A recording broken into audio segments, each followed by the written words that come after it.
everyone for joining us. We'll be starting shortly. We're just trying to work on the final setup.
Hi, everyone.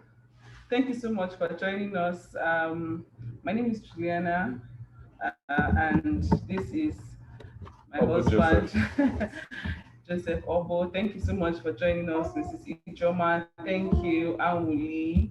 Thank you, Coach Ayo. Thank you, Pastor David Toya. Thank you, Razak. So I'm seeing that people are beginning to join in, and it's an exciting day. So since this is um, a program for married couples, it's interesting to know that our help left not so long ago. So we have to do our parental duties while we're running this.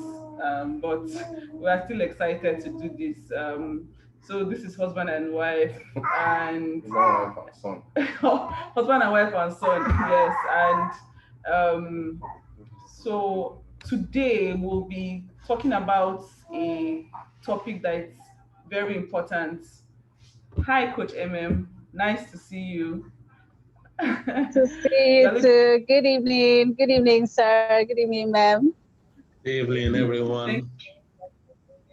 Good evening, Good Pastor evening. Dave. Good evening, everyone. God bless you. There's power outage in my office. I don't know if you can see me very well. Wow. Not yet. I think that your video might not be on for now. Oh, oh, really? Yes, Let me yes, see. yes, sir. So maybe Oh, you you can can. just. So you can see me, right? No, we No, can't no. see you, but we can Oh, hear okay, you. okay, okay, okay, okay, okay. Okay, Okay, yes, we I can can see see you you. now. We can see Okay, can you you. see me clearly? There's power Um, outage in my office. So, we can if you see you don't mind, clearly, maybe sir. I can Hi. just I can just talk to. Maybe I can just talk to somebody to on the jam. But if you Okay, can okay. see me, but fine. Can you see me? Yeah. Okay, no Yes, problem. sir, we So, can see you. okay, that's fine. So Hi, welcome everyone. God bless Ijoma. you. Good to see you. Thank you. So we'll just Hi. start. So our topic for today is tackling misunderstanding and sensitive issues, and it's good to know that we'll be when. So I think that we'll be 6 years in marriage by November, and Hallelujah. we had a lot of um, issues that were a bit sensitive, and I see that issues that are sensitive are like triggers. So once you just push it out, the person just tightens up, and the whole atmosphere is tense. And so today we are discussing this topic for people that are married and those that are hoping to get married soon, to understand how to handle this kind of issues. So quickly, I'll be calling on our guest to just start.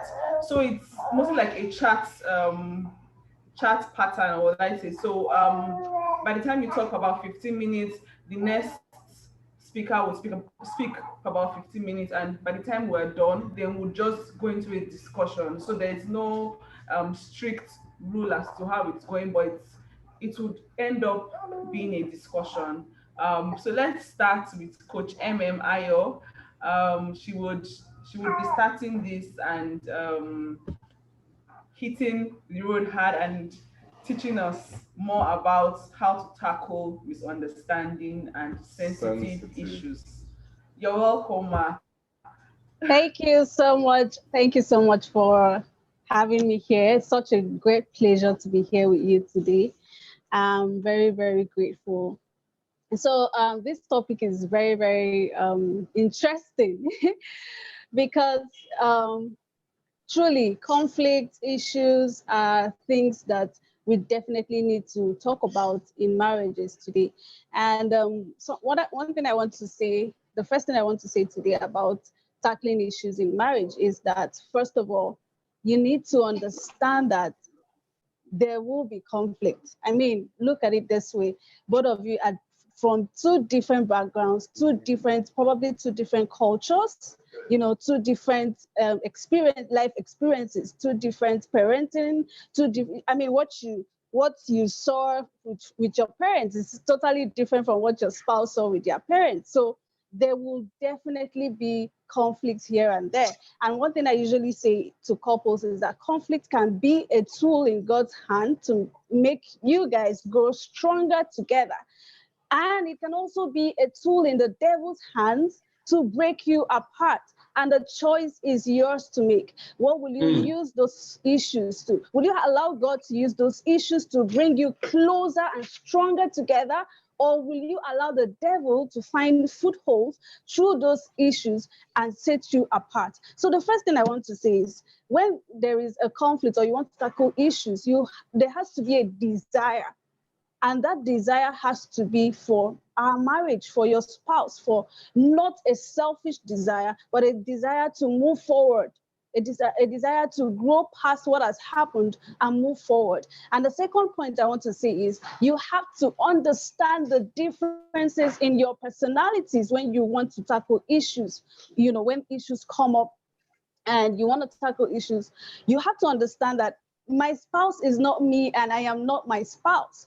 He may think differently from me, and I may think differently from him. For instance, let's say if you're a man and you're married to a choleric woman, you will find that they will try to internalize a lot when there are issues. They will try to say, oh, everything is fine. They will try to tell you, no, it's okay. I'm fine, because let there be peace. So they run away from facing issues so that there will be peace. But there is no peace in their heart. And they're just building castles of hurt and pain and all of those things. And then one day it just explodes and gets deeper and deeper and all. So that's why it's so important to know your spouse, understand their personality, know who they are, and know how they react when there is an issue. So if you know very well that this woman is a phlegmatic woman, and you notice that, they will always give that silent treatment, that one of, like when you ask, are you okay? I'm fine. But they're not just, they're not just, I used to be like that when I first got married. My husband and I will be 8 years in November as well.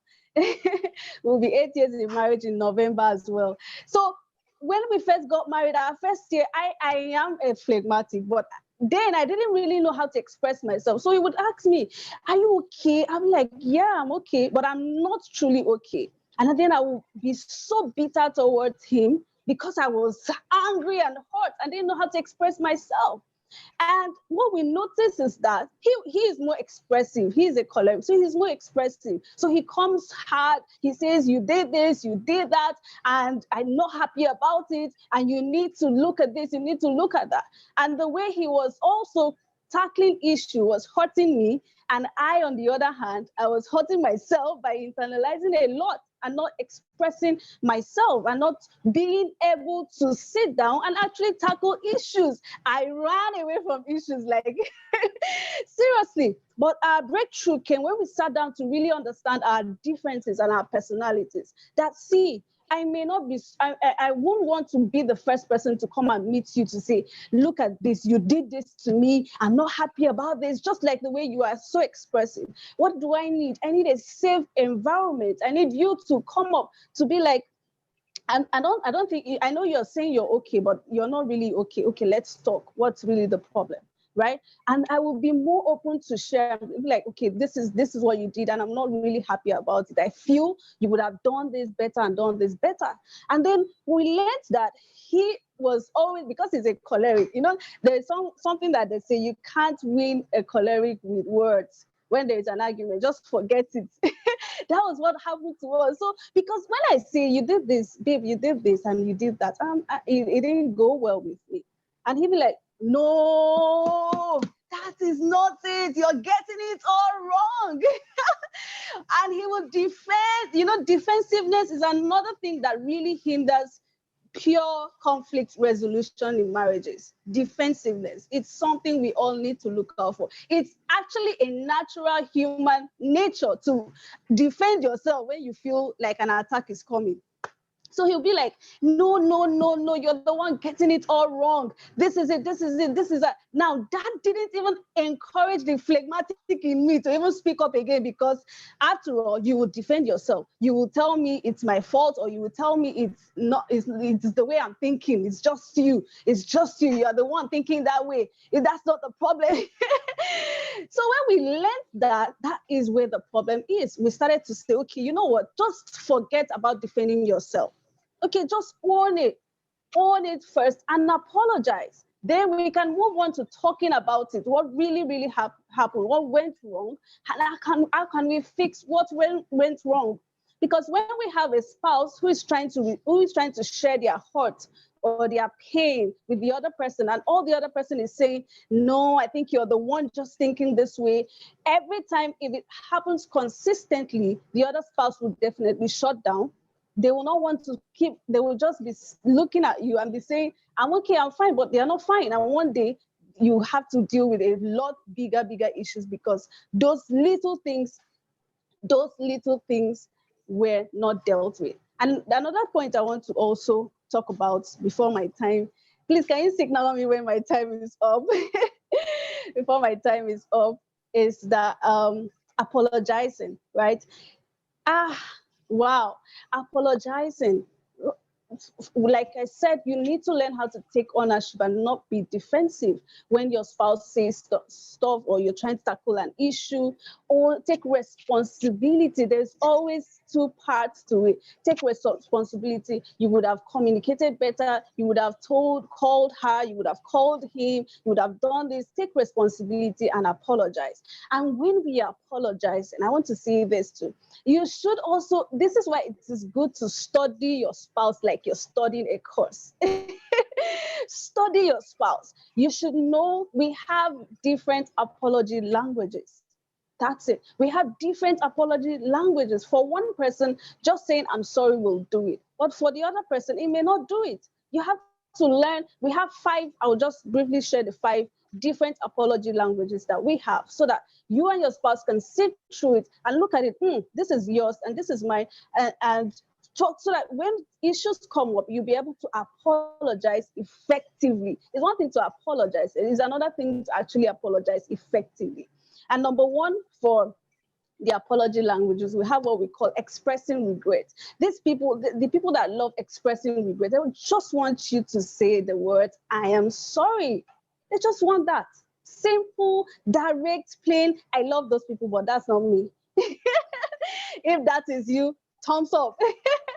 They just want you to say, I'm sorry, and that's it. Like, just say you're sorry. And then we have the second set of people who will believe in accepting responsibility. So they don't just want you to say, oh, I'm sorry, but I've said so you hear them saying, but I've said I'm sorry. What else do you want me to do?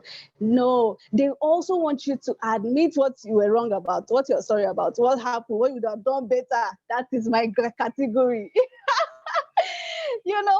My husband would always say, but I've said I'm sorry. No, guy, you can't just say I'm sorry. Let's talk about it. What did you do wrong? What are you sorry about? How will you ensure that this does not happen again? And you won't come back to say sorry again. So we have those people too. You need to understand which one your spouse is. And the third one is making restitution. Those ones, they want you to actually pay for the wrong done. They want you to actually go the extra mile. Forget about explaining. Forget about telling me what went wrong. Forget about saying, oh, you're going to do this. No. You have to show. You have to buy them flowers. You have to buy a gift. You have to really go on your knees and do all the begging and go all the mile. So we have people like that too. And we have people that just want genuine repentance. For them, I'm sorry means never, ever do this again. Like, it shouldn't even come up.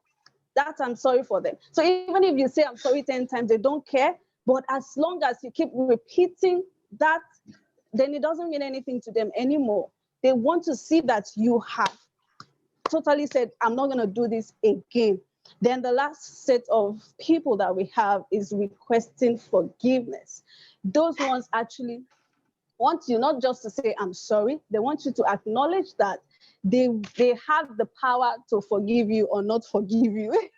So they want you to actually ask them for that forgiveness. Like, I know I wronged you, so I don't want you to go like this. I know I wronged you. I know I did this. I was so wrong to do this. Please, please forgive me. Forgive me, forgive me, forgive me. They want you to really ask them for forgiveness. Now, this is so important that you know your spouse's apology language, so that when there is conflict and you're trying to tackle conflict and you reach the point of apologizing, because before you get to the point of apologizing, there has to be conversations, there has to be communication, right? There has to be all those things, negotiation when necessary. So when you move to the apology part, you have to learn how to apologize effectively so that your spouse will be willing to accept that apology. And it also makes it easy for them to forgive you, to offer you forgiveness. Just like apology, just like forgiveness, apology too should not be demanded for. It should be given and received. Thank you so much. I think that would be it for me. Thank you. That's brilliant. Thank you so much, That's Coach. brilliant. God Thank bless you. you. Amen. Thank you for Thank God you. bless you. Thank for you very much. sharing. I was able to find myself a lot of, because I don't understand why you have to, like the one of apologizing, I'm sorry, going on and on. Yes. A lot of men do not have that patience. True, very true. My wife is the kind of person that when you say sorry to, she wants you to now start explaining the wrong that I'm like, those things, leave them behind, let's move forward. No, just explain it. Doesn't work like that. Exactly. Exactly. Thank That's you. true. Thank Most you men so much. just, and they also, most men also accept the just I'm sorry and they are good to go. But most women, We need God created us yeah. specially. Yeah. Thank you so much. Thank you so much. So we'll just move swiftly to it. This is Ichoma Wambweze. Thank you so much for coming. We're excited to listen to you, ma. So our topic is still tackling misunderstanding and sensitive issues in marriage. Good evening, everyone. Hello, can you hear me? Good evening, Hello. Ijoma. Sorry, God there's no bless you. Good to light, see so you. the generator is actually making a lot of noise. So I hope you can hear me. We can hear Good you very well. evening. Okay, Good thank evening. you. Thank you, Juliana and husband, for having me here. Such an honor. Thank you so, so much. Thank you, Coach MM. I learned something this evening. I thought it was only my husband that likes to just say sorry and brush things under the carpet. So it's not just me that happens to. So I'm glad to hear that.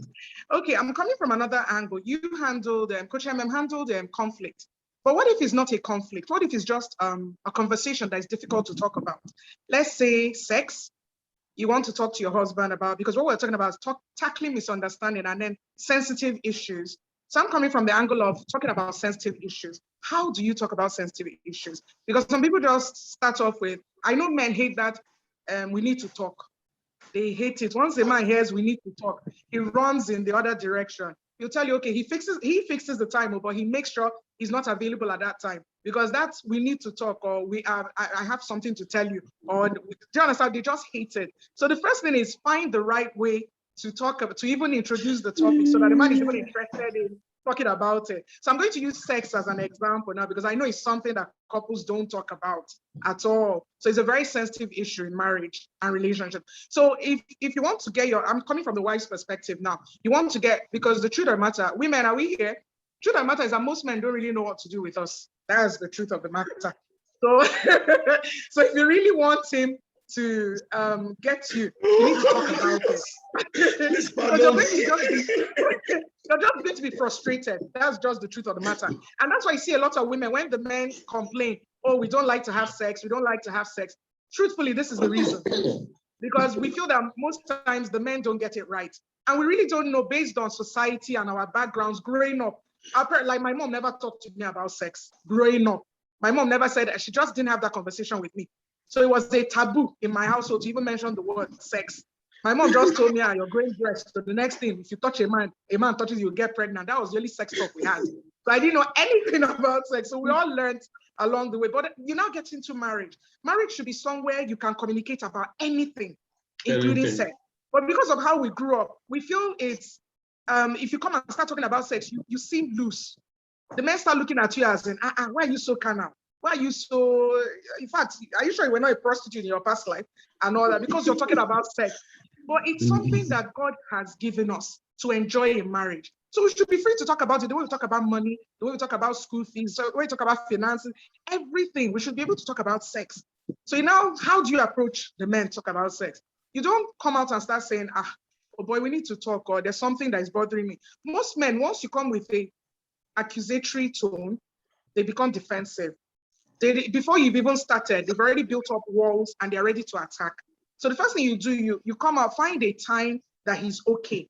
Maybe a time you guys are gisting, laughing, a very good time. Not before or after the sex, so because that's what you're going to talk about. It will now seem as if you're accusing him of something. Because, do you understand? Maybe you're about to have it, you're not warning him, see how I like it, or see how I like it. Then if it's after it, it's as if you're not telling him, boy, he didn't perform well. So you have to find the right time to talk about it. Get him interested. You'll not be telling, oh, babe, I really like having sex with you. But there are one or two things, secrets I'm going to teach you that, do you understand? By the time we have it, we're going to have, you see the man, really? There's something she wants to tell me that's going to be, because most men really want their wives to have a good sex. They really want to have a good sex life with their wives and all that. So once you talk about, and for a man, sex is important, whether we want to admit it or not. No matter how holy you are, a man, sex is important to a man. It does not cancel spirituality. Now you're a pastor, you're a reverend, you're Holy Spirit's assistant, it does not cancel. Now you have sex does not mean that you're no longer holy or the Holy Spirit has departed from you. As long as it's within marriage, you're okay. So you should be comfortable talking about it. You shouldn't feel guilty. That's what most people feel about sex. They just feel guilty because it's how we're brought up. It's the society. So we need to break down those things and be able to talk freely. So how do you tackle such issues like a sensitive topic like sex? You call the man, you tell him, make him interested in the topic. There's something I'm going to tell you, 1 or 2 secrets. Blah, blah. You find the man interested, then you start talking. Don't come out with, you always do this. You never do this. If you start like that, he's already going to be defensive and he's going to attack. He said, you, every time you're like this, every time you're like that. So don't start with you. Start with, I like this. I like it. First of all, praise him for the one he's doing. In Igbo, we say, it to a decade. That's if you praise a man, the one he has done, he will do more. So the first thing you do is praise him. There's something called the sandwich method. You praise, you criticize, you praise, so that the criticism is cushioned. So when you start, you praise him, you praise him for the ones he gets right, the things he does right. When you do that, you're now coming with, but I would like if you could do this. Don't say you don't get it right. Don't put him down. And so you make it seem as if it's about you, your feelings, what you would like, not about him not getting it right, but what you would like, what you would prefer. So when you start on that, he's willing to learn. He's willing to take correction. He's not even seeing it as corrections. He's seeing it that you're giving him keys to how to satisfy you. So he takes it. And then also when we're talking about issues, we should be careful our tone. We should be mindful of body language. Make sure you have eye contact. Make sure your body shows that you're interested in what you're saying. Make sure your tone of voice is not harsh, is not accusatory.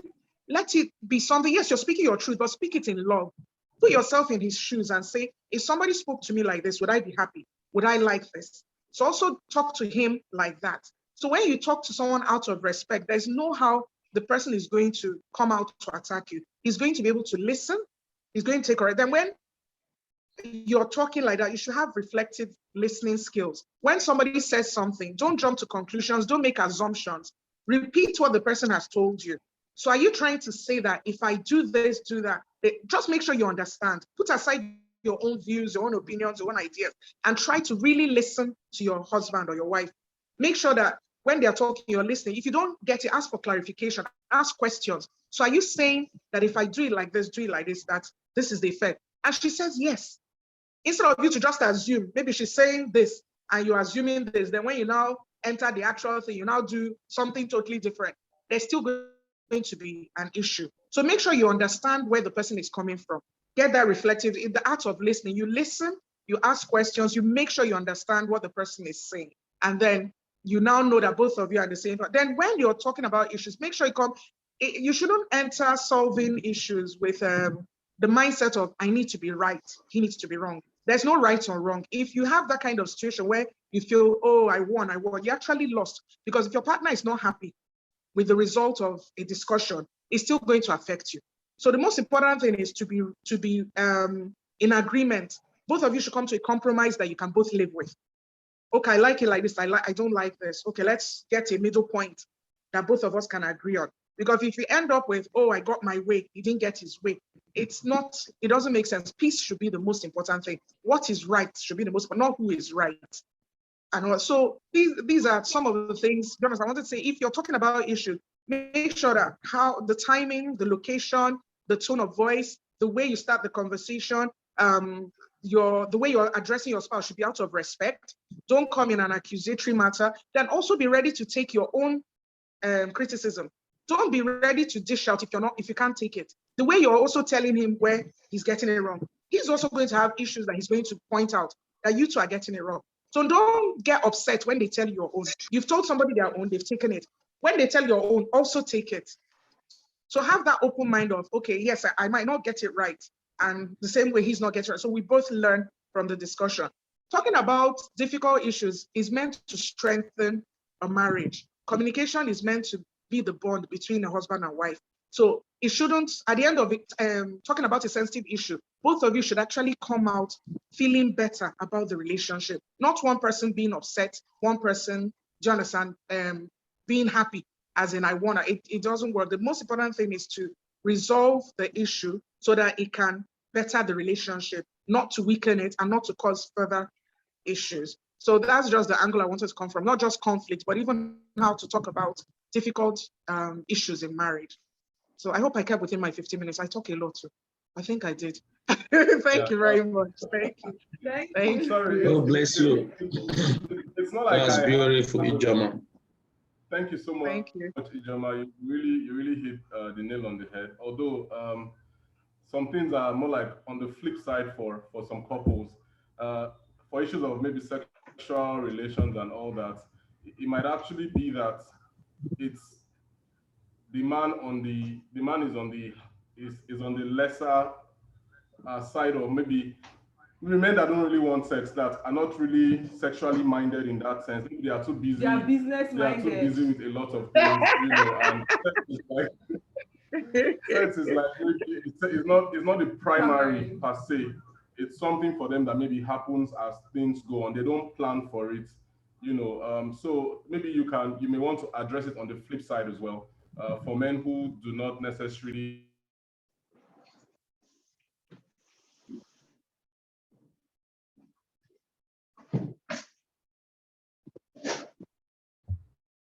Sorry, I didn't get that last part. Sorry, my network went off briefly. Sorry. All right, so I was just talking about your presentation dwelt on the women wanting it, or better yet, the men wanting so much of it and all Wanting that. What happens when the men are not really longing for it? Maybe at a certain point in that relationship, the men are on the low in terms of the sexual drive and all of that. How does that communication now, come in? Maybe we'll keep that to Q&A, ma. Because no, it's fine. We can talk before we lose track of it. It's fine. Okay. If it's the woman that has the higher libido and the man has the lower one, you still need to talk about it. So the woman comes from the angle of, because every woman knows that most men, sex is important to them. So if your own man is not important to him, there's a problem too. You also need to address, it's also something you need to talk about. So you find out what's bothering him. It could be a financial issue. It could be a health issue. It could be a psychological issue. So you need to talk about it, find out what the issue is. It could be someone that lost his job, because someone that is thinking, how do I, support my family? How do I move my business forward? How do I do this thing? But most men bottle so many things inside. So that's what affects them. So by the time the wife addresses this and asks him what the issue is, you find out by the time you talk about it, she'll be able to come in and help out in that aspect if it's what is giving you an issue. Maybe you need encouragement, maybe you need support, maybe you need, do you understand? By the time you talk about the problem, you'll be able to find a solution for that problem that is hindering your sex life. So it's all still about talking about it. If it's a health issue, then you might have to go and see a doctor, you might have to get help, maybe take medications and all that. If it's just a mind thing that he's thinking about his work, business, and all that, you talk through it. By the time you talk through it, both of you should be able to come to a solution. The wife will be able to know how to help you. Do you understand? So that could not be so much of a problem for you. So you can continue to function, do you understand, optimally in bed. So it's still something you need. Everything about relationships is communication. If you don't talk about it, she's not going to know. And if she doesn't know, she can't help you. You will be frustrated. She'll be frustrated because she might want sex. You're not giving it to her. The next thing, she'll start accusing you, you're seeing somebody else. That there's somebody else. Since you're not, do you understand, attracted to me anymore, it could affect her. She feel you're having an affair. She starts feeling, oh, it's because I've had kids, I've lost my shape. Or because she starts feeling, it can affect her self-esteem. So these are things you still need to talk about. You reassure her, it's not about you. This is what is bothering me. This is what is on my mind and all that. So it's all about communication. It still boils down to, you need to talk about it. Me personally, I'm a talker. My husband dreads it anytime I say, we need to talk, because I talk about I don't believe in brushing things, because the truth of the matter, anything not talked about builds up resentment. And then when that resentment builds to a point, it explodes. And the after effect is harder to deal with than if you keep talking. And as it happens, you talk about it, you clear it. As it happens, you talk about it. But if they build up and build up and build up, sometimes you see couple, like my aunt, she and her husband separated after 35 years of marriage. And I couldn't understand it. I was like, what was going on? But when I spoke with my mom, it's my mom's senior sister, she actually told me that the issue they've been having has been on, and she has just been suppressing it and suppressing it. She just waited till the last child left home, and she just told the man, I'm done. That was it. So these are things that if they're talked about, maybe they could have found solutions and it wouldn't have built up to that part. And women are very good at suppressing things. But the worst part about a woman, so when a woman has had enough, she has had enough. It is very difficult to change a woman's mind when she says she's done with this marriage. It is very, very difficult, because she must have endured a lot. Women, we don't give up easily, especially in relationships. She must have taken a lot of things. She must have endured a lot. She's not got, but so by the time she says she's done, she's really done. So that's why it's important to keep talking, keep talking, keep talking. Then for the man, when you notice your wife is no longer talking, better start talking. Because once she has stopped talking, that's it, she's no longer interested. She is no longer, because women, we talk. We like to talk about issues. Like Coach MM said, you can't just say sorry and that's it. We need to talk about what you're sorry about. Do you even understand what you did? Do you even understand the implication of what you did?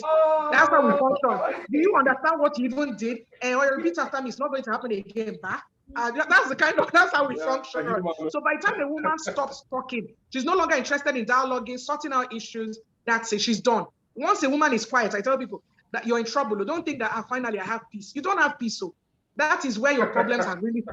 That is the beginning of your problem. Once a woman gives up talking, you're in trouble. So it's better she's talking than her talk. You know she's still interested, her mind is still with you. But once she no longer bothers with you, maybe someone that you should worry about, you're coming late, she checks your phone, if she stops doing all that, better start asking her what's going on. Because the next, you might come back one day and she's gone, your house is just empty. That's the way women function. Once they're done, they're done. So always talk, always have that communication open. Always talk, because that is the key to sorting anything out in marriage. Thank you. I hope that settles that question. Yeah, in fact, I still have a whole lot more questions. I will leave that for Q&A. Very quickly, I would like us to have a Beauty Apai. She's a relationship coach, an author, and of course a pastor. Beauty, you're very welcome. Thank you so much. I'm sure you would also come with an entirely different perspective as well. I wanted the last speaker. I wanted the last speaker to actually continue because I was enjoying her points.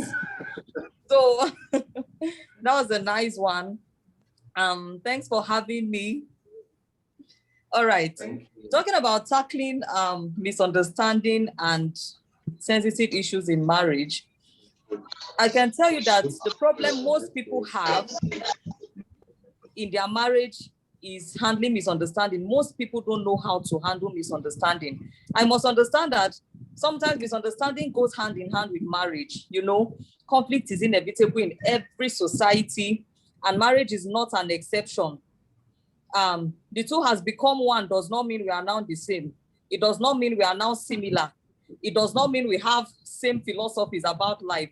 It does not mean we now have same upbringing. So in order to build anything, sometimes you have to put your hand in the mess, like building a house, for instance. A marriage is work, it has to do with building. So you have to, get dirty sometimes. That's the misunderstanding I'm talking about. You're building a house, you put your hands in the mud. That's dirt. It's part of building. So you can't really rule out misunderstanding from marriage. When it becomes bad is when it is very frequent. People can't stay without fighting. It's more like misunderstanding is just the order of the day. And misunderstanding is just simply missing our understanding. And what happens when you miss something? You go find it, look for it, and bring it back so that the both of you can understand each other. So the thing is, the misunderstanding is not the problem, but how do you handle it? The first thing I tell people when handling conflict or misunderstanding in relationship or marriages, you must understand that people are different and they will definitely offend you. In fact, I tell people when they are all in love and you want to get married, all those early years where the butterflies are still flying. Of course, butterflies don't live long. And when the butterflies are dead, the chips are down, misunderstanding keeps coming up from different corners. That's when she doesn't know how to talk. That's when he's not organized. Everything keeps coming up. Now you must understand that people are different. Like I said in the beginning, the two has become one does not mean we are now the same or we are now similar. So you must understand that people are different. Now, when you know that your partner is not you, you expect offense. I tell people when you are married and people are just doing love, and you've not had a misunderstanding, expect it because it will surely come. If it has not come, pray it comes early so that you handle it quick. So if you understand that people are different, sometimes when offenses come from them, you won't be surprised. The issue people have is they believe their partner should be perfect. Every human being has this ideology that people will act in a certain way. So I expect my husband to act like this, talk like this, behave like this. The fact is they are not going to behave the way you want them to behave because they are not you. They are not mind readers. They don't even understand because, sometimes you want to start a conversation with your partner and you're telling yourself, maybe when I tell him this, he will answer me this way. And to your greatest surprise, he brings his answer from the north or from somewhere else. So, these ideologies we have built up in our mind that they are supposed to act. It's not bad to expect your partner to act in certain ways, but when you begin to understand the difference in people, you relate better with them and you live in peace. So you understand that they are not you. So when you expect them to say A, and they end up saying B, find a way to make them understand why you said A. That's what conflict resolution is all about. So when you understand that people are different, most times you just expect offenses from them.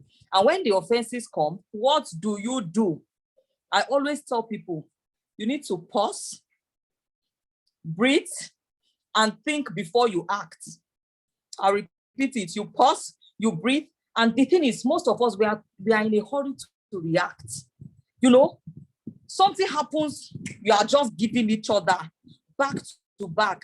One thing happens when you pause. You pause in order to act right. The thing is, you don't throw shit at people because they throw shit at you. Understand why they threw the shit. The nature of the shit they are throwing. Understand their feelings before you even try to retaliate. The thing is, I tell people, some people you are in a hurry. For example, you cleaned your house. You went out, leaving your husband in the house. And you know how women work. And if your husband is the type that doesn't even assist with chores, you now come back from the market, you discover that the boxer is on the chair, the bucket is on the table, everywhere is messed up. The first thing you are tempted to do is shout, why will you frustrate my efforts in this house? I do everything, you don't assist me, and you end up scattering. That is acting fast. You can't act right when you are in a hurry to act. So when you are sensible enough or you have this conflict management mentality, what do? You need to just find out why the place is messed up. Why is the place scattered? Before you can even react, that is, you pause, breathe, and think before you act. Some people may just enter and start quarreling, not knowing that when you went out, your husband saw a rat, in the verge of trying to kill that rat, he scattered everywhere so he could kill the rat properly. So sometimes you need to find out the reason behind people's action, because I believe for every action or reaction, there's a reason or there's something prompting that action. So that moment whereby you pause and you try to think before you act, it helps you gather all the information you need to gather as to why your partner acted the way they acted. Then another thing you need to avoid is assumption. Trust me, when it comes to misunderstanding, assumption is a killer of relationship. So many of us just sit down and we feel like we know what's going on in our partner's mind. We feel like we know why they acted the way they we feel like we know why they acted. Now he didn't call me today because maybe he's busy with someone else, or maybe he forgot 1 week to do what he used to do. He no longer loves me. You just build up this assumption. I always tell people, never assume anything about your husband or your wife without first asking them. Ask them so that you know that you are thinking the right things, because sometimes you are just having unnecessary chest pains. And at the end of the day, when your partner ends up explaining themselves, you are like, oh God, I never knew I was bothering myself unnecessarily. Like when I got married, the first year of my marriage, I always believe my husband should know when he offends me. And it's such, this sanguine, they can be very annoying. You can be sad and they are very happy. They are jovial. They won't even know when they step on your toe. So I feel he should know. So when he does something, I'm just moody. You just notice that I'm not talking again. And you ask me, what is it now? Not just the play now. What happened? Where is this face coming from? I don't understand. And I'm like, so you don't know what you did. He's like, wait, even if I'm a prophet, do you think I know what's going on in your mind? Tell me. If you don't tell me, there's no way I will know. So sometimes you're going to save yourself unnecessary stress by just asking that question. Why didn't you call? It's better you even ask. Okay, why did you rush out that way? Ask the question instead of having an answer for the question you ask yourself. And you know that you don't have an answer to that question and you keep assuming things. So assumption, never assume anything without asking your partner. Another way you can settle any misunderstanding is to address the issues. The thing is, most people make the mistake of leaving issues unattended to. And you know what happens? It keeps piling up. It keeps piling up. When you keep pouring the water into a bucket, no matter how little it is, it gets to a point where it gets full and it overflows. And that point when it's full and it overflows is when the conflict gets out of hand. Everybody is angry. You know why? Well, you want to talk about it. That's when you pick up your shovels and you start digging out what happened 3 years ago. That's how 4 months ago you talked to me this way. You people didn't really settle that issue. That's why it's still coming up. And last week you acted, and your partner is like, I thought we moved on from that already. And most of the women are the type that they can remember, today is the anniversary of the day you cheated. Last week, that's how you acted. I remember when I gave birth, you never cared. You didn't come to the hospital. We are emotional beings. So we just, most times when women speak, what they pour out is emotions. Emotions keep coming out. And you are just digging it because you did not address the issue. Always address issues if need be. Don't leave it unattended to. I don't know if you can still hear me. Don't leave issues unattended to, because when you don't address any issue, it lingers. And when some issues lingers, it causes problem. I don't know if you can still hear me. Then the next point, can you still hear me? The next point is... yes, we can hear you. Okay, the next point is you need to know the appropriate time to deal with issues. Like she said, I think she mentioned it, there's always a time and place to talk about issues. Like seriously, some women don't know how to talk. They don't even know the time. Who says that we have to talk about issues in the night when the man is tired, he comes back from work and all he wants to do is sleep? Now the man is just lying down and you're just tapping and you're like, please, you need to be awake. We need to talk. Trust me, there are some times that you can't even talk about issues. He's tired. You are just talking. And you want him to respond. He can't understand what you're saying. Number two, there are times that when everything is heated up or the conflict is heated up, you should not even talk about that issue at all. Do you know that issues can be left and you attend to them later? When everybody is shouting, nobody is talking. So sometimes just leave it for later. When everybody is calm, we can talk. So there's always a time and a place to, and imagine you trying to correct your wife in public. What happens to drawing her? In fact, I believe couples should even have a way they communicate with sign language. Communication most times is not about opening your mouth to talk. You can use your eyes. I don't know if you people do it. My husband and I can be in a crowded place and we are talking with sign. We are using our eyes. You understand? Some people will just snap out in public. Why do you behave like that? Do you know you can even match your partner under the table? If you are tempted to shout and they are doing something in public you don't want them to do, use your leg. Tap them with your leg. And some people don't even understand some of this sign. You tap them, they say, what is it? Why are you matching my legs? So some of these things you just need to understand how to work with each other. So address issues as they come, know the best time and place to handle issues. Then let there be an open communication in your relationship where you can talk about anything and everything.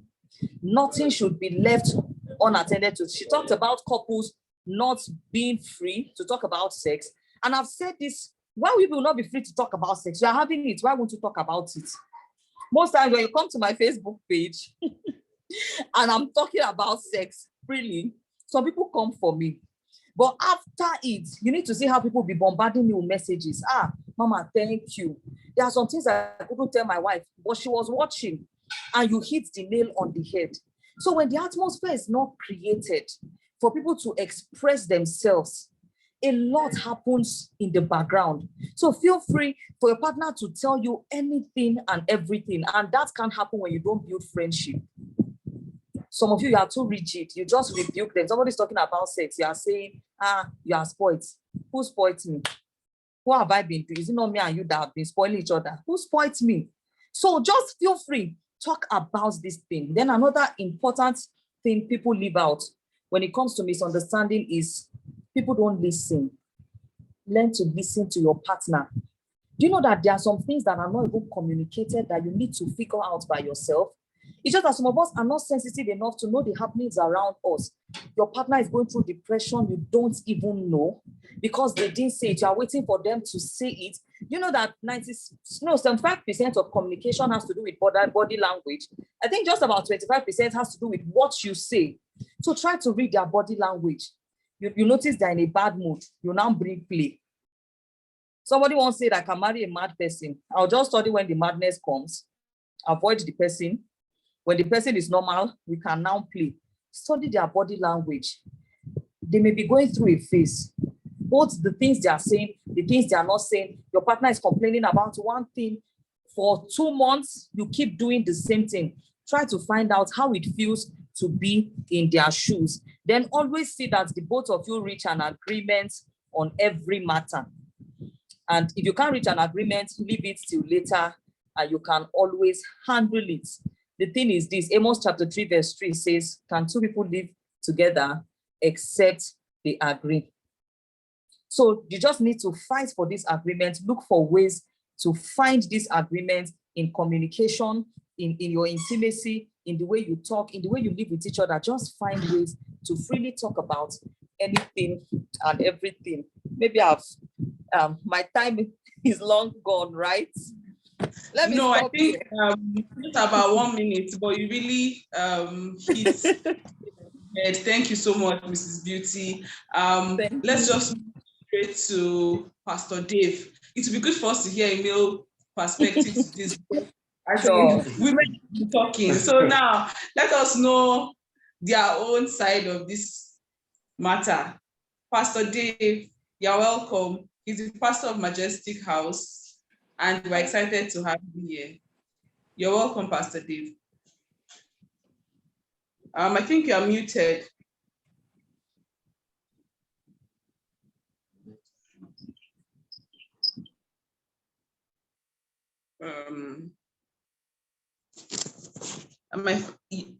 Yeah, so you can just unmute yourself, sir.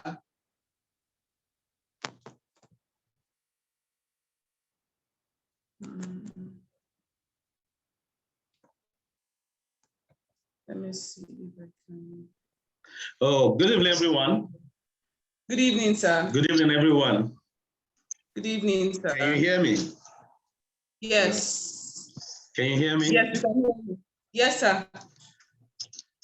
I don't know if you can hear me. My network seems to be very bad. I'm in my office and it's raining here. The weather is not friendly here. Okay, thank you very much, Emmy. Thank you, Ijoma. Thank you, Sister Beauty. You spoke wonderfully well. Thank you very much. Can you hear me? Can you hear me? Yes, we can hear you, sir. Oh, great. Okay, like I said, my network is not very friendly this evening. I don't know why. So, Sister Emmy, you spoke well, beautiful, Sister Ijoma, Sister Beauty. So I have a few points, word of note from Sister Emmy Ayo. You know, you said so much, and you've been married for 8 years. And within this short period, I guess you've learned a lot because looking at what you spoke about and the points I highlighted, I think that's so much for a lot of people to really learn from and maximize. You said we should take responsibility in our mistake. When we make mistakes in our relationship, in our marriage, we should take responsibility. That is wonderful. That is beautiful. So if I want to add to that, I would say, like you said, we need to study our spouses because we are just mortal men. And you started out by saying that most time conflicts can be used by God to strengthen marriages, or if we allow God, and it can also be hijacked by the devil to destroy marriages. So that is a high point. So the word sorry can be very magical if it is used at the right time. And I want to emphasize on this. You know, many times people don't understand the magic of this word, sorry. If it is used at the right time, most time, a lot of issues have this generated before people can start saying sorry. And at that time, the sorry might not really mean so much at that period. And what I would say is this, in order to, maximize our marriage and, address conflict in our marriage, we must understand that we must be deliberate in loving our spouses. We have to be deliberate about that. You see, it is very easy when relationship is brand new.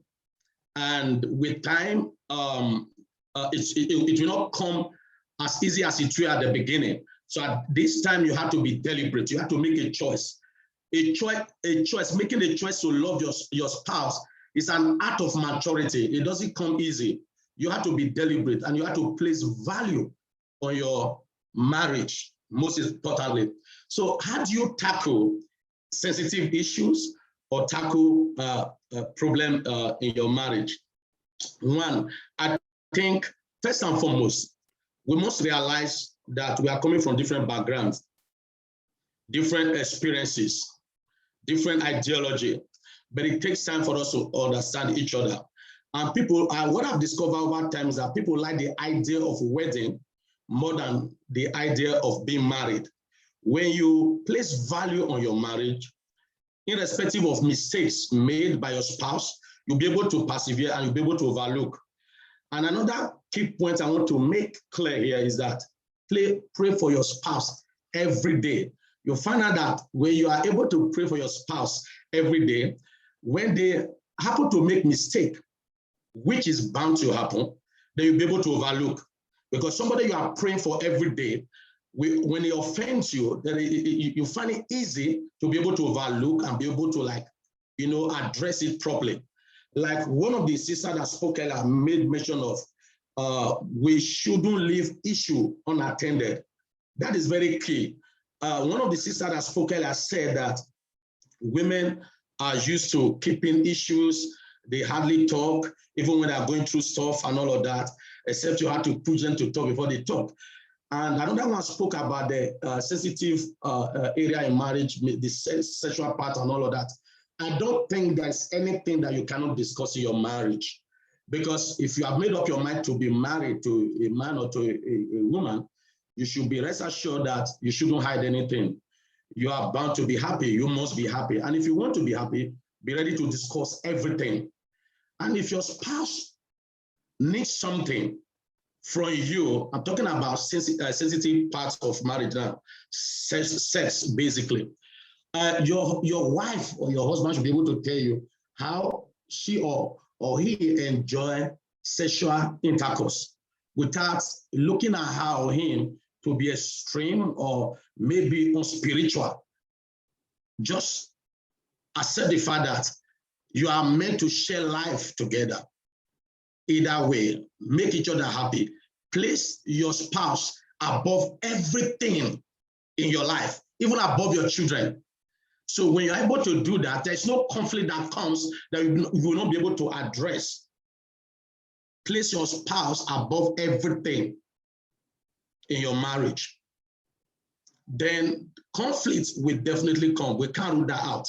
Like I said earlier, be deliberate, loving your spouse.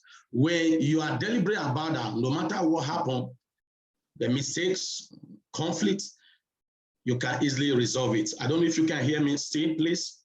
Can you hear me? Yes, Hello? we can hear you, sir. Yes, we can hear you, sir. Okay, now another way I think we can tackle misunderstanding in marriages is that we must surround ourselves with people in healthy marriages. We must surround ourselves with people in healthy marriages. You know, when you have people who are happy in their marriages, you're able to relate with them, then you're able to pick one or two things to make your marriage also beautiful, make your marriage something that you always look forward to enhancing every day. That is one area a lot of people are missing. There are people, like for me personally, I have couples that have been married for like something years. From afar, I know they've done very well in their marriages and all that, but they are not aware that I look up to them. I watch them, though they are old, I still see them connecting, I still see them relating. No, it's not as if they don't have issue. It's just that they've been able to master the art of forgiving each other. That is a major point. You must master the art of forgiving each other, no matter what happened. As a matter of fact, forgive ahead if you want to tackle issue in your marriages. And again, I think what I've discovered again in marriages is that we have too much expectations, from our spouses, forgetting that they are human, they are mortals, that they are bound to make mistakes. When we have this too much of expectation, so when anything happen, any little thing happen, if you're not careful, you might not be able to resolve it. Like the sister that spoke earlier, Sister Ayo said clearly that conflict will happen. Many times, God allows such conflict to be able to make the marriage stronger.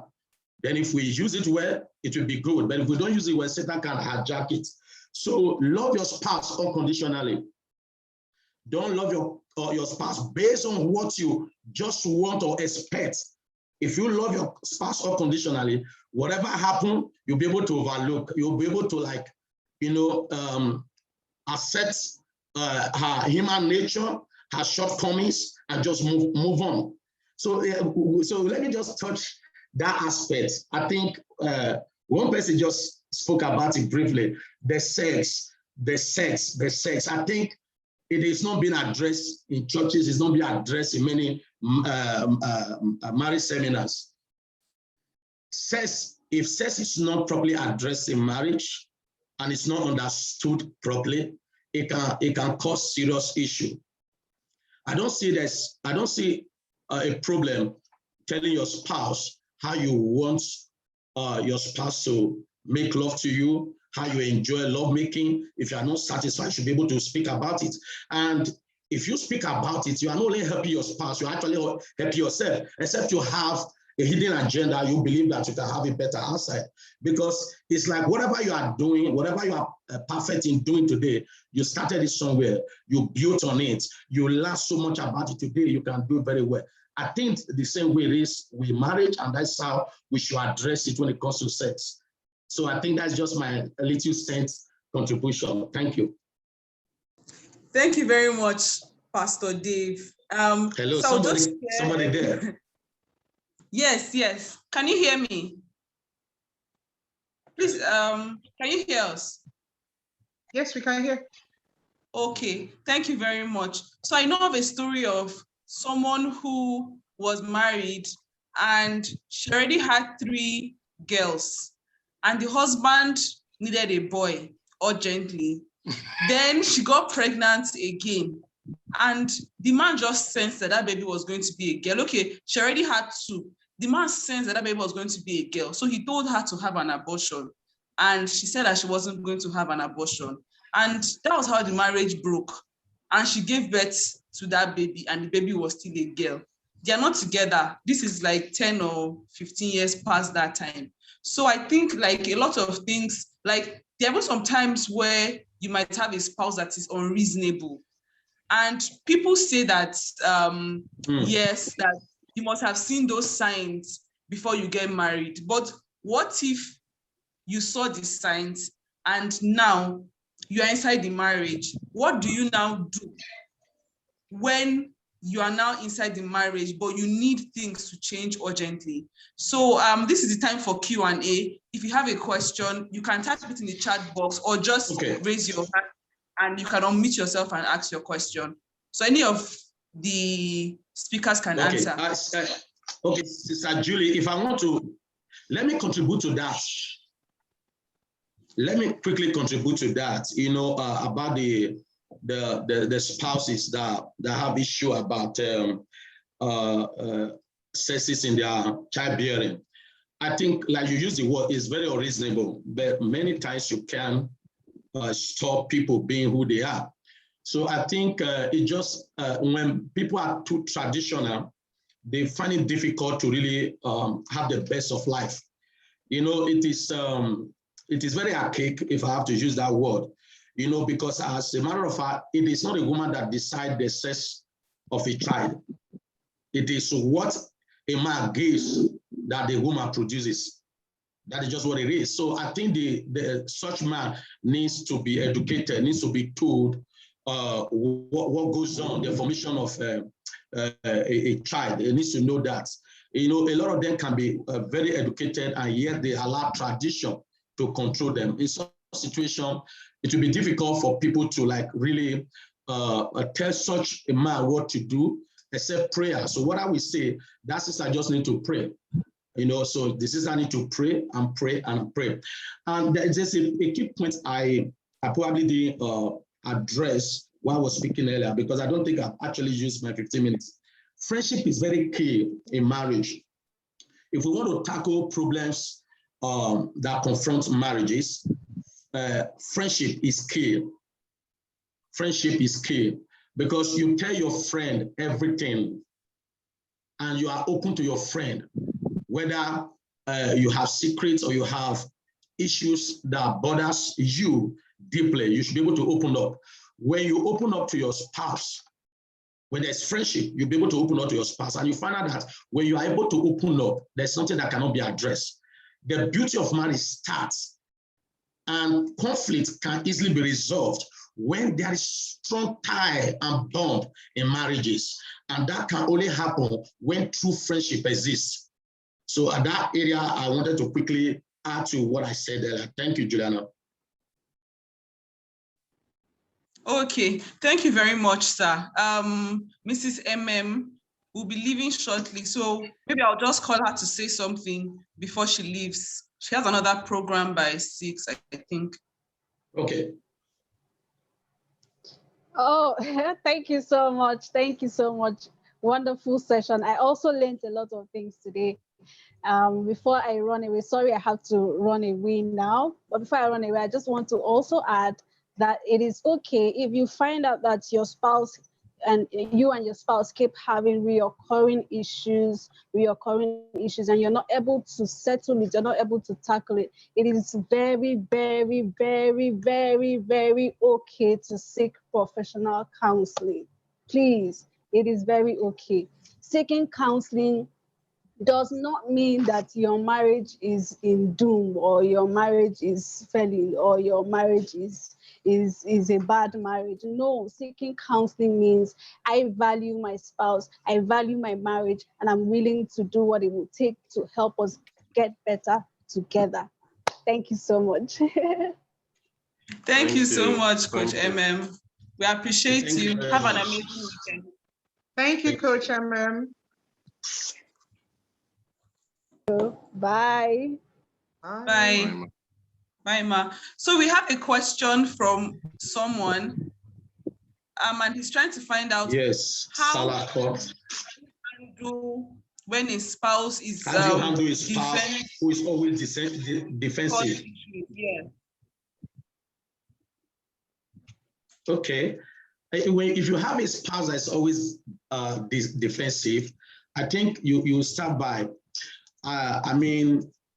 advising such person, with sense of understanding, find out why it's always defensive. I believe that a lot of people are defensive when they have internal issues they are struggling with. They've not been able to deal with the issue. They've not conquered the issue internally. So they are always protective and defensive. So what you need to do is to, in love, try to find out why such person is always defensive. And if you want to do that, don't do it the day maybe you people are having misunderstanding.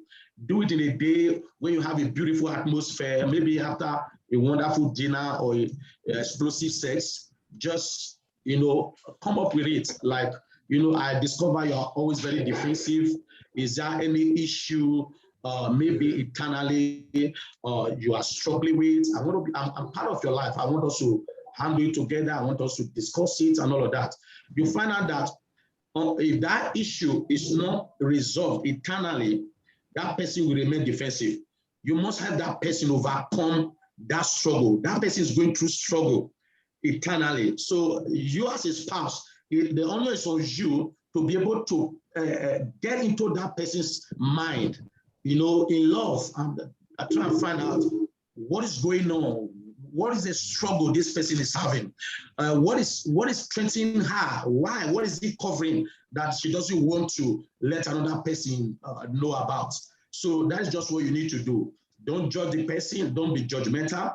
All you just need to do, help this person understand that, whatever struggle he or she might have internally, that you want to be part of it. That's just my little contribution there. Thank you, sir.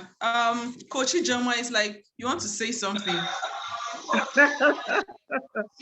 Well, what I wanted to add is that, like I said when I was talking, sometimes our manner of approach could also be a reason for the reaction from our spouse. If you accuse, like Pastor said, if you're accusatory, if you're judgmental in the manner of approach, it can build up defenses from your spouse. So one of the things you should take note of is how you approach the issues. And Ijoma, like I said, how you approach the issues matters. So you also need to evaluate, the person asks, you also need to evaluate, how do I approach these issues? How do I tell him I want him or her? I don't know whether it's a man or woman. How do I tell them I want to talk? How do I bring up the issues? What is my tone of voice? What is my body language saying? How do I put across my points? Do you understand? Do I make it a he problem? Because sometimes we attack the person instead of attacking the issue. Your spouse is not your enemy. It is the problem, the character, the behavior that is the problem. But most times we find out we attack the person. You always do this. You are like this. This is what you did last time. This is what you're. So when you do that, already the person is like, you too, didn't you do that? And you find out that the whole issue has moved into another level. But if you check yourself and you're doing all the things right and approaching the matter, how you talk to the person, then you find out that the person, like Pastor said, the person has a problem with talking about issues. You now try to understand the person. It could be a childhood problem. It could be a problem that he grew up in a home where they are always accusing him. So he's always ready for defense. Once you just say anything, I'm ready to fight. So you try to understand yourself, look into his background, look into his family, find out how their family, their house, how did they resolve conflict? How were issues handled? How was he treated?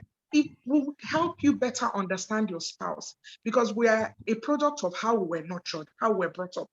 You find it, so if you can understand it, but if you've tried everything, you've changed your approach, you're approaching it right, you've checked, he doesn't have that kind of background, doesn't have approach, it's just who he is, then you might have to, like Coach MM said, seek professional help. It is no longer something that two of you can resolve. You now have to get a third party involved, either a therapist, a pastor, somebody that you trust that can handle the matter without any bias. So that's my own angle from approaching it. Thank you. Coach Beauty, please, do you have anything to add to this? Okay, I think she has said it all. When someone feels attacked or accused, the thing they do is they become defensive. So when you find out, check your manner of approach. When you know somebody is defensive, when you want to address them, you don't go by attacking them. You use wisdom. Sometimes accuse yourself first. Yes, sometimes you can even accuse yourself first. Even I know sometimes I used to do this thing. I myself, I can't even believe I did that. Yes. And you too, I noticed this too with you. Somebody like that requires wisdom. And you know, if you have done this and you discover that they still have same issues, like I said, it could be coming from insecurities they are having. It can even come from a place of pride. There are some people that believe they can't be wrong. And this can stem from their upbringing or the things they've experienced in life. So if you have done everything and the person is not, trust me, seek help. It helps. Seek professional help. Okay. There's no way you can know it all. And if something is not your field, you can just try. Okay. Look for somebody that is their field. Look for a pastor or somebody you know you can trust, or somebody they regard, somebody they hold in high esteem, because it's very risky. It's risky to marry somebody that does not have somebody they reverence. Somebody you can scare them with, like, I will call this person, they'll calm down. So at least if they can't hear you, they'll hear the person. So maybe you call a mentor in their lives that can help address the issues. I think plus what others say, it will help. Thank you very much, Ma. That last point that you made about having somebody that they fear, that they can listen to, or somebody that they respect, I think is very important. I remember when I was getting married to my husband, who is the person that I can talk to if anything happens? He mentioned a particular name. Very important. He has never even called the person. The person is not close to him. He doesn't listen. So I don't even know why he gave me that name. He wanted me to lose. Please look for a real name for us. I guess you have to now verify the name. Where you're giving names now. Yes. So please, does anyone have a question? So I can see that Mr. and Mrs. Poetic are here. Tosin is here. Razak, Sani, Jane. Please, if you have a question, you can question, or you can put it, because this important. I remember whenever he offends me, I will just open the house, like I will just be walking around, because I'm like, how would I by the matter? Your network is breaking. What I said I do. Can you hear me? You're breaking. I don't know. The network is breaking. Okay. Let me see if this works. I can hear you now. Let me put this other one on. Okay. We're hearing you.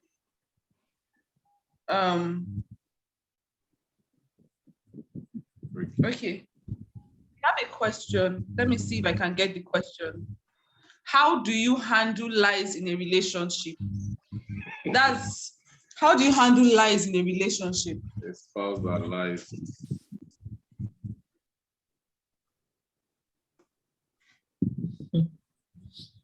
How do you handle lies? I don't know. Can I? Yes. The thing is this. I always tell people that any relationship that is built on the foundation of lies won't last. Aside that, when you're already in need, find out why the person is lying. Why is the person afraid of telling you the truth? Have they told you the truth before and they regretted telling you the truth? Because sometimes when somebody starts lying all of a sudden, especially if they were not lying before, maybe there was a time they opened up to you, and I'm not trying to justify lie here. There was a time they opened up to you and the reaction they got scared them. So they felt, okay, maybe you can't. Sometimes people don't tell you the truth because maybe they feel you can't handle the truth. Number two, some may lie to you because they are scared of hurting you. They don't want you to be angry. So I think handling lie is you need to create an atmosphere in your marriage or your relationship where you don't judge your partner when they try to open up to you. Okay, no matter how you feel, sometimes it's okay to express hurt, but it should have a limit. How do you even express the hurt? There should be a limit to how much you express the hurt. Even if you feel bad, you may not react immediately. Look for a good time to talk to them about it, so it won't be as if you're making them regret for opening up to you. So try as much as you can to be very free and be accommodating. Are you somebody that somebody can just come and tell anything? It may not be pleasant to your ears, but if you have not built yourself to that point where your partner could just come, okay, this is what happened, and they don't feel judged, you don't use it against them. Some people, you tell them tomorrow, they'll be repeating it, and the person will like, how the hell did I even tell this woman or this man this thing? So make sure you're accommodating enough to receive the truth before you can even judge somebody for lying to you. Like I said, I'm not kind of endorsing lie, but the thing is, I prefer you hurt me with the truth than pamper me with lies, okay? Because one lie will always lead to other lies because you have to cover up the previous ones. So the thing is, if it's a kingdom marriage, there's nothing wrong with being truthful with each other. So be more accommodating if you want to hear truth. Sorry, can I come here? What if you're accommodating and all that, but the person just lies? There's some people that are just pathological lies. I think that's part of their nature. I think exactly. There's some people, I've seen people that their nature is just lying. So how do you deal with such a spouse? Maybe that's the angle the person make them understand that is a problem. Because there are people that don't see lie as a problem. They don't see it as, they think it's normal. If you're in a relationship, you have to just lie. So they feel it's normal. So if I can come in here, if I can come in here, thank you for your contribution. If I can come in here, I think it's psychological and it is spiritual. So I think what in such situation the spouse, what the spouse need to do is to check primarily what is this person struggling with. Because you find out that most time people tend to lie when they have insecurity. It start with that. When they are not comfortable with themselves and when they are not confident of themselves or who they are. So in situation like that, what the spouse should do is to help them overcome such struggle. They are not confident of themselves. They have insecurity problem. They are empty, and I think the quickest remedy would be bringing that person to God, help the person in prayer, introduce that person to prayer, commitment to the studying of the Word of God, meditating on the Word of God, and help that person discover his or her identity in Christ. And the Word of God can only do that. You see, it is in the nature of a natural man to lie. The natural man will always lie. That is the truth. So it has something to do with even background. So if a man is truly transformed, if a woman is truly transformed through the help of the Word of God, they will not lie. They will find their identity in Christ. They will accept who they are. They will not have eternal struggle. They will not have insecurity. Then they've been able to just express themselves, come out openly, and let you know what they're struggling with and all that. So it is spiritual and it is psychological. The only way they can help themselves, one that is strong or stronger, should please introduce that person to God properly. I'm not talking about let the person go to church. You can be in church and not be transformed. So the studying of the Word of God will help, because that is where you can find your true identity and you'll be confident of yourself and accept who you are. If solely when you have not accepted who you are, that you will continue to lie about everything. Thank you. There's another question. We have another question. How do I get there? Just a moment. I'm trying to read the next question we have.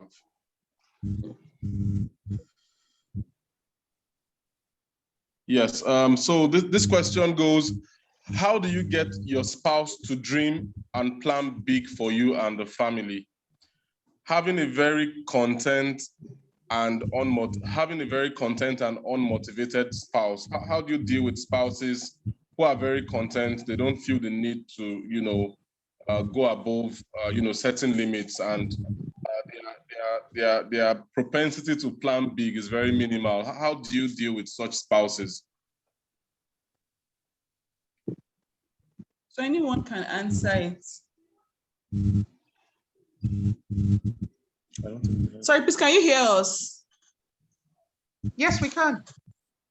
Okay, so maybe Mrs. Ijoma can start, and then okay, one, I think then they need to talk about it because they need to understand why sometimes some people are laid back as their nature. That's just the truth of the matter. But it's also something they need to talk about. What is his reason? I'm guessing he's a man because he's the head of the home. So for the person to be asking, dream big and plan for the family, should be a man. I feel they should talk about it and find out what are his, well, this conversation should have actually happened before marriage because you should have known the kind of person he is, his dreams, his plans for life and all that. So, but it's not too late. Now you can still sit down with him, ask him, what is his goal in life? What does he want to achieve? Do you understand? Find out where the person is going to and all that. If he doesn't have any goals, aspirations, and all that, you should help them together. There's something we learned in my church, and it's how to have couple goals and have a marriage goal, not just an individual goal. So you will need to sit down together and plan for your family. What is the goal for this family? What do we want to achieve? If it becomes our goal, such people that are laid back and don't, you can use that to push the person. Because some people are actually laid back, some people are go-getters. And the truth about marriage is that you marry your opposite. Opposites always attract. So if you ask the woman now, that was one of the things she liked about him that attracted her to him and made her marry him. He's laid back nature, he's not aggressive, he's quiet, he's calm. But now in marriage, it's not affecting this aspect. So it's something they need to talk about and plan together. What is our goal for this family?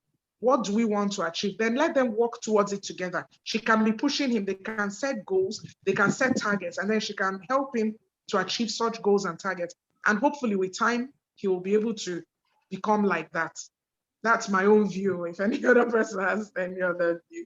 Thank you, Ma.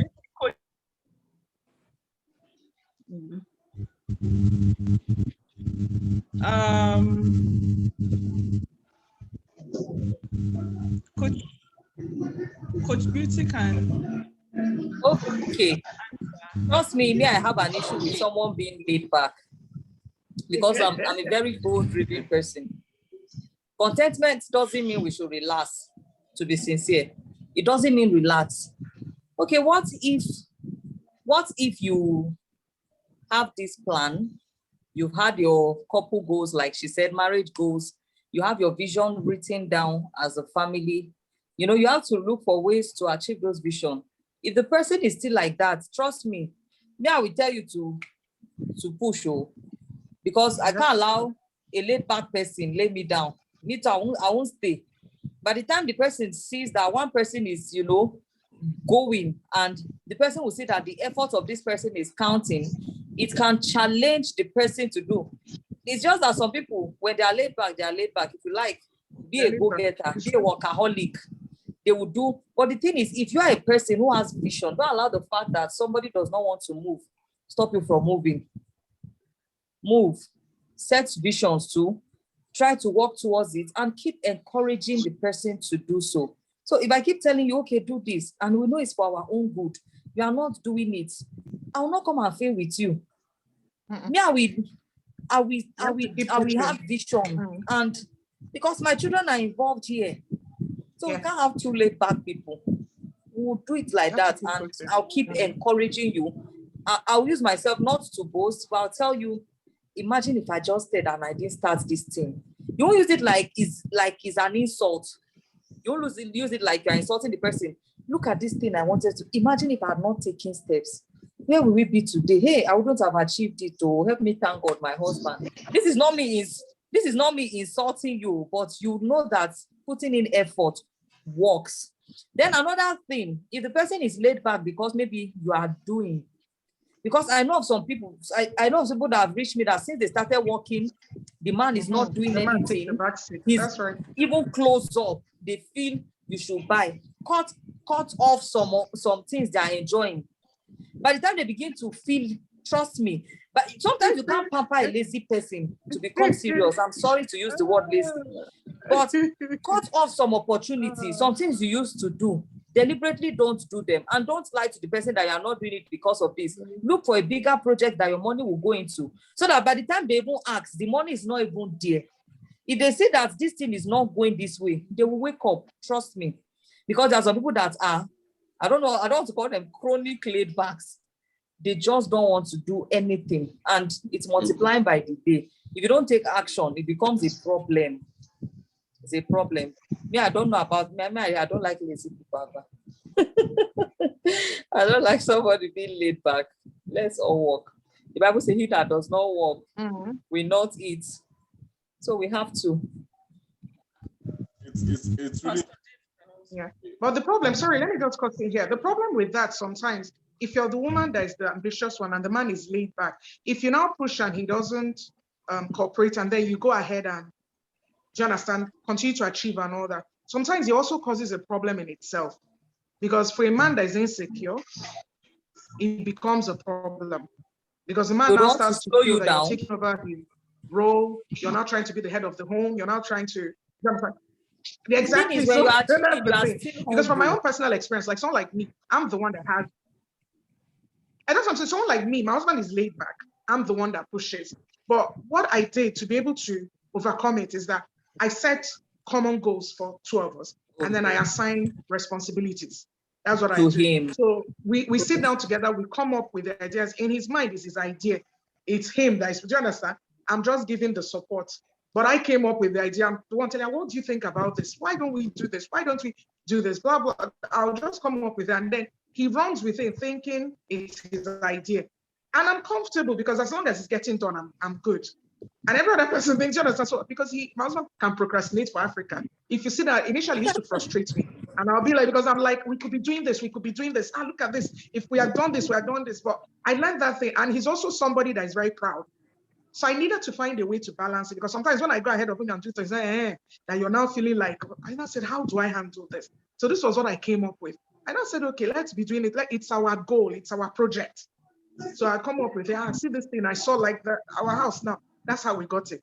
I just saw this land. All my colleagues, all people like, because I move with people too that are go-getters. So I tell my colleagues, like this Abuja, we need to have land, we need to have our own house. And I was telling him, you're in our Abuja. We're just five years in marriage, and he was like, that's too early. Now how can we have land? Our mates are living in rented accommodation. You want to? I'm too ambitious. That see where my mind is going on. I didn't say anything.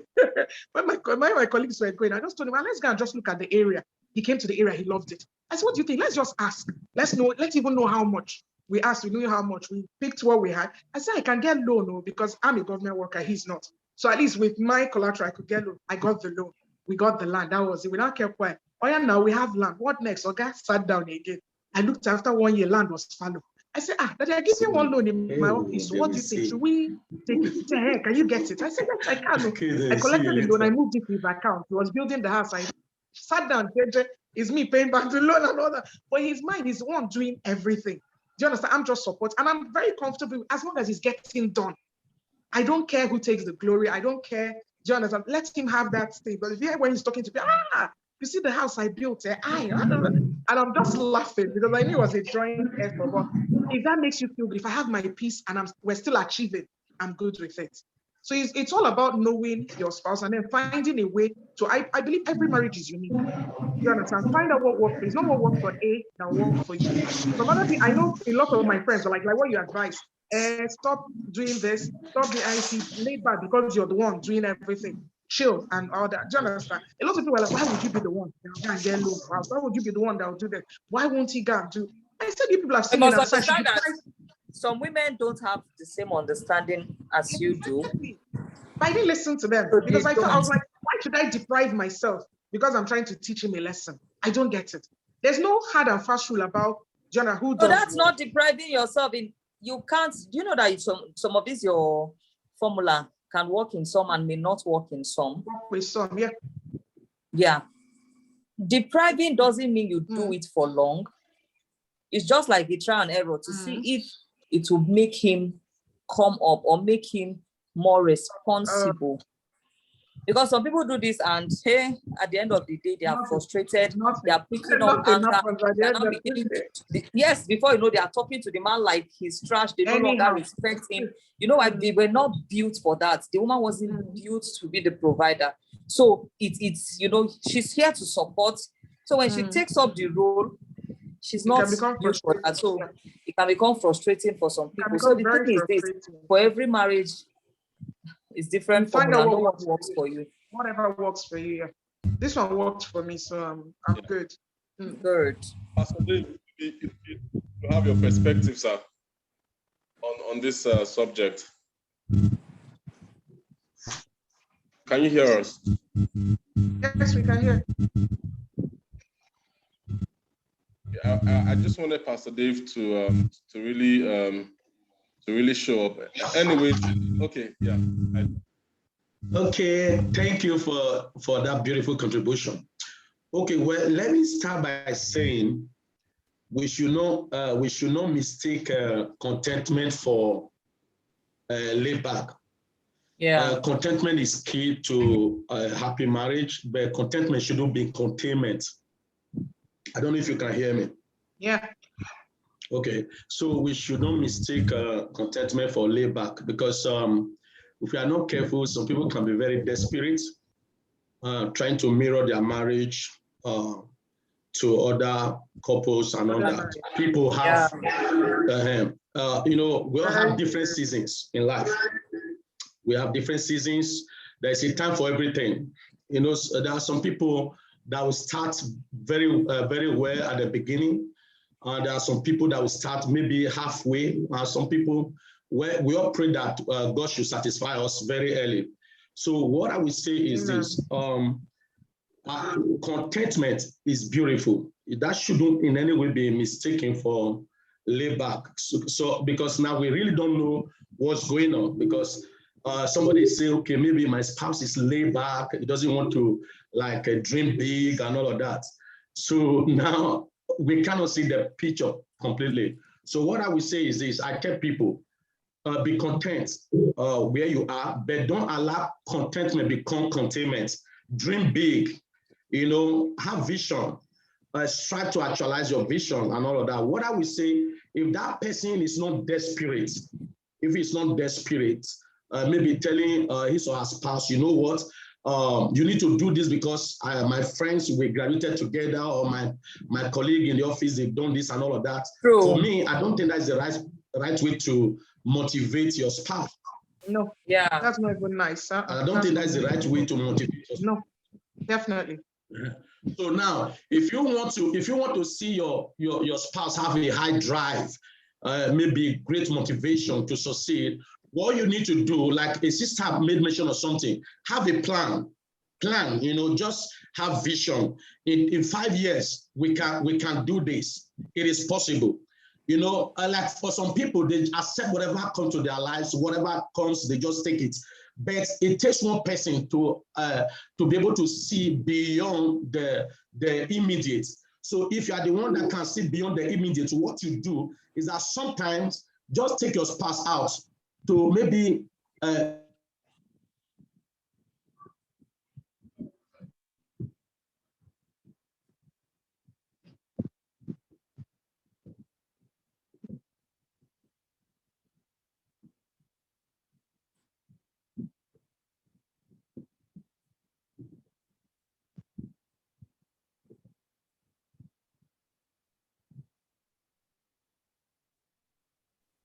hello, can you hear me? We can hear you now. We can hear you now. Thank God. Okay, thank God. Okay. my battery is almost going off. Okay. So now, like I was saying, if you have maybe a spouse that is laid back in quotes, so what you can do, you can motivate that person by consistently reminding that person there's so much in you that I believe you need to give birth to. Tell them, tell such person, I've discovered something in you, because some people can have so much gifts, talents, they have potentials to dream big and to become big, and they might never be aware of it. Sometimes God gives us such people to be our spouse so that we'll be able to help them discover who they are. So if you are the one that is able to see that your spouse is not like driven, purpose driven, doesn't have dream, then what you do, look for something in your spouse, look for something in that person that is considered laid back, and begin to remind this person, you can do this. Do you know I have this dream, I have this belief that you can do this and all of that. You see, no spouse want to, do less for his or her spouse. You want to make your spouse happy. You want to do something that will make your spouse be proud of you. So if you tell this person, I see there's great potentials, gifts, talent in you. You can do this, you can do that. I tell you, to this person go to bed, he will be thinking about it. It might not act on it immediately, but if you are persistent and you are consistent telling this person, do you know I see you in 10 years from now, you become this and all of that. Do you know that you don't even know who you are? You know you can be this, you can be better and all of that. If you do that, sometimes take this person out. Maybe cool night, cool evening, just take a stroll. I was just thinking the other day, a thought came to your mind. If you start that thing, you can do it. But you must have the ability to actually, go deeper into that person's abilities, the gifts in that person, because you can't just tell a person to be, purpose-driven when you have not been able to discover what this person is gifted with or what this person is capable of doing. So you can't just say somebody is laid back. The person might not be laid back, it's just that he's gifted, he's not even aware of it. Then it is your responsibility to discover those talents, those gifts, and help this person embark on them. Help the person drive such gifts and potentials into existence. I don't know if I'm making sense here. Yeah, yes, you are. Can you hear me?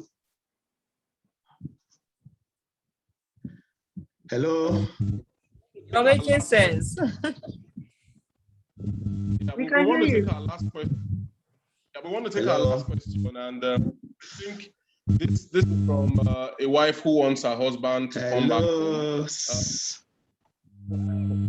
The story basically is that the husband is together for 4 years. The wife, okay, I think I'm having a network issue in my office.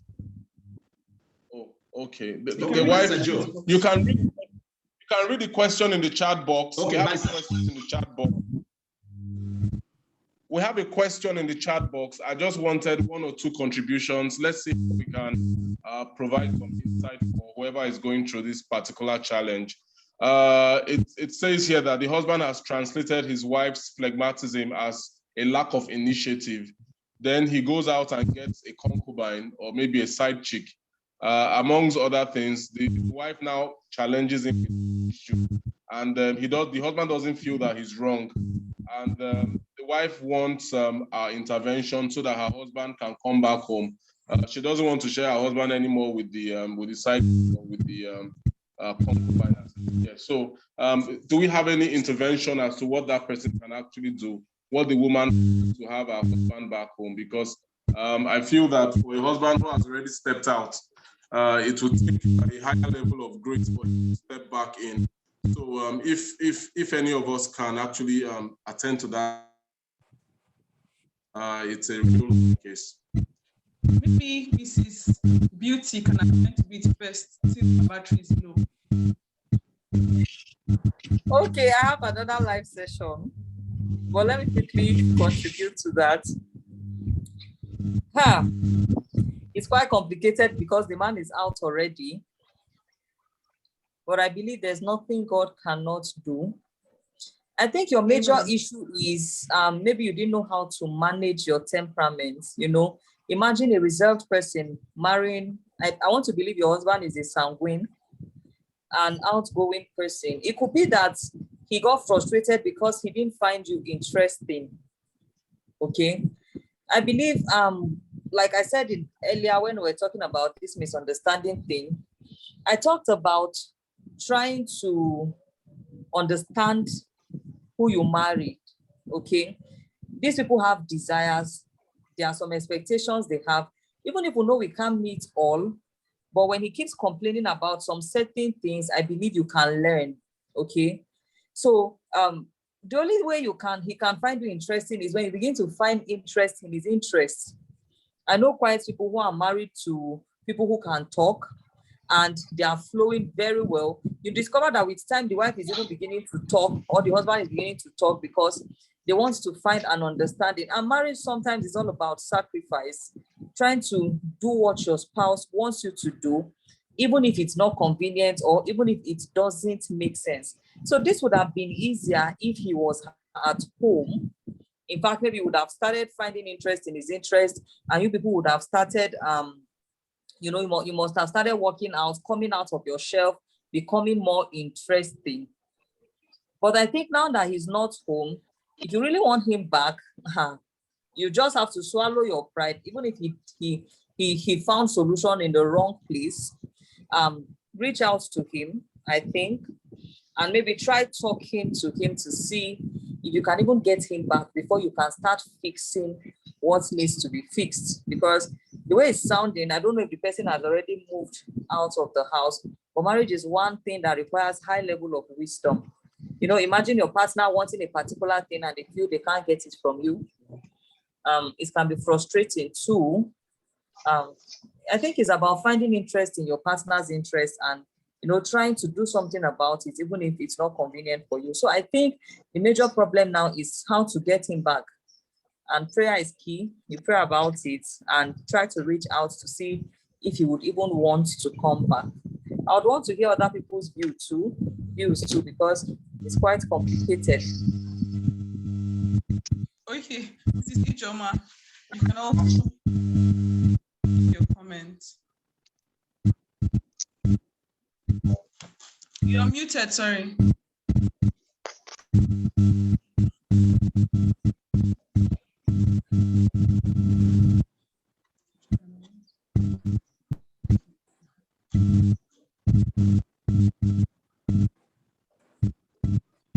Even if I want to hear their own side, I think I would really love to go.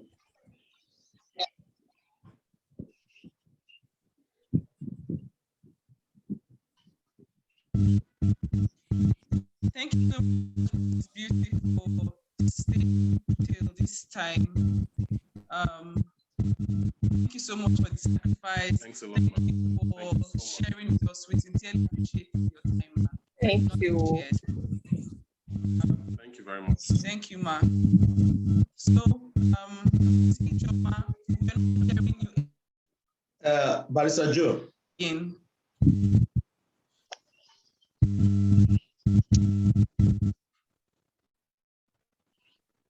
Hello, can you hear me? Yes, we can hear you, Pastor Dave. But yes, this question, because my network wasn't good because this question is need to be addressed properly. How do you get your spouse to dream and plan big for you and the family, having a very content and unmotivated spouse? So I was saying something, but along the line, the network was interrupted. Like I said, can you hear me? Please, let's address that issue because that can help that marriage and that can help such.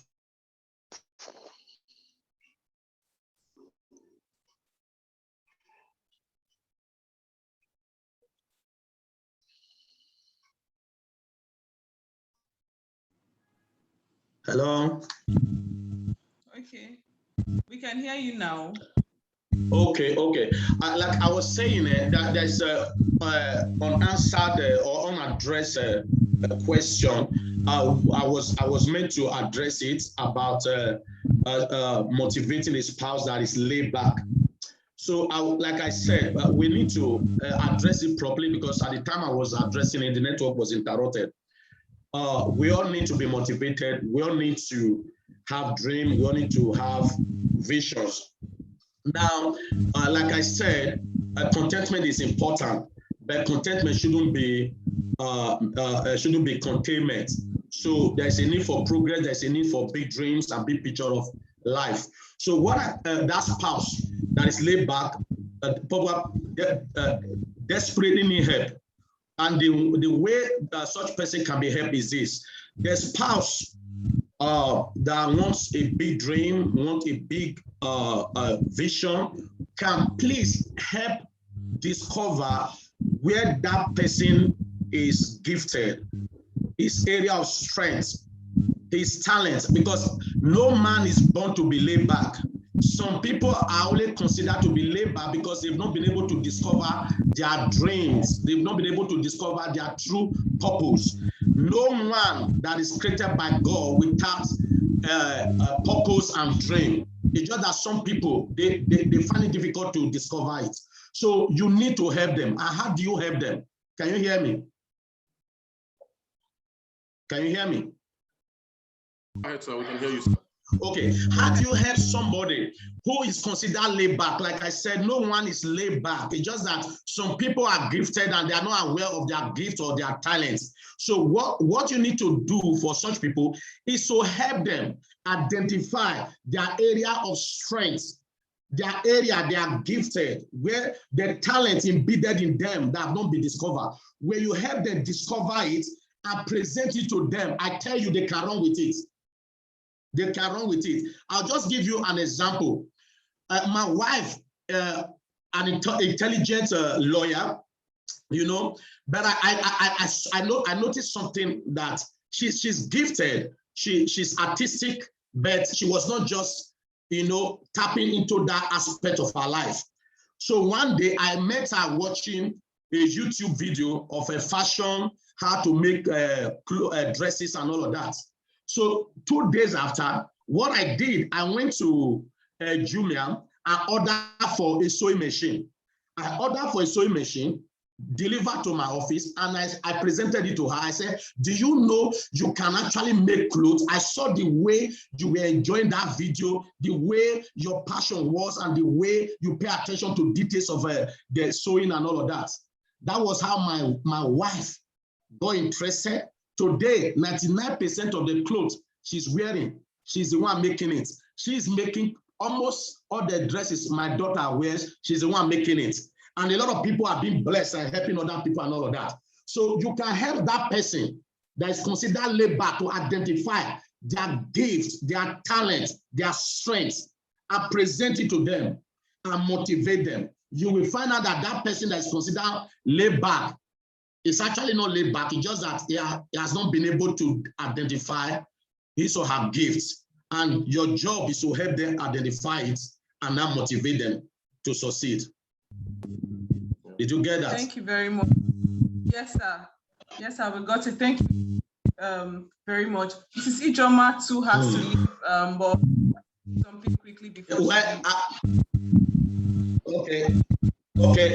So I think the network is really porous, and if you didn't get that, maybe I'll just send it as a chat, then you can post it. Okay. Okay, sir. Mrs. Ijoma, please. We cannot hear you. Oh.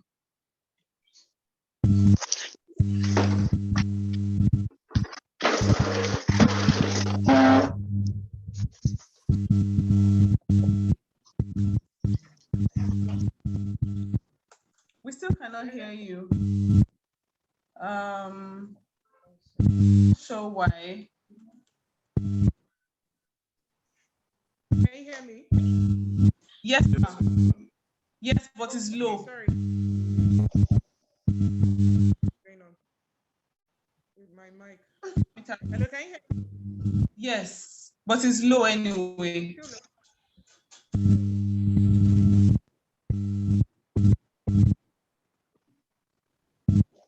Hello, is it better? We can hear you a bit. Better.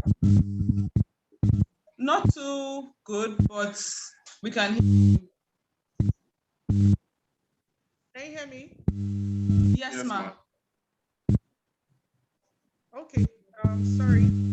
I just want to say I'm glad to be here. Thank you so much for having me. It's been an honor. I really enjoyed myself talking about issues that bother us married. I always love talking about things like that. I'm very, very grateful to have been invited for this talk. And I want to thank Juliana and Barrister. I don't know your name, sir. It's only Juliana I know I've been communicating with. Yes, sir. So just pardon me, please, Mr. Sorry? Joseph, Mr. Okay. Joseph. Mr. Joseph, sorry. It's only Juliana. So thank you so much, Mr. Joseph and Juliana, for having me. I really, really appreciate the honor and the invite. Thank you. But I really need to leave. Like I explained to Juliana, I have an engagement by 7 and I need to go and drive to the place. So I need to go now.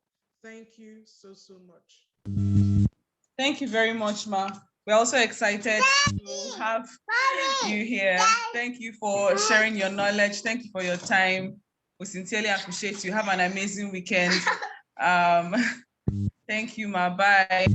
And then for everyone that has come, thank you so much. Someone else asked a question, but I'm not sure if we'll be able to take it now because it's already running late and it's already past time. But we hope please join us for the next program and hopefully we'll be able to take more questions then. Thank you, Luatosin. Thank you, Salako. Thank you, Rotimi, Buki, Anne Wuli, Mrs. Ibiam George. Thank you so much for joining us. So you can join us on Facebook or YouTube to watch this session again or previous sessions. Thank you very much and have an amazing weekend, everyone. Bye.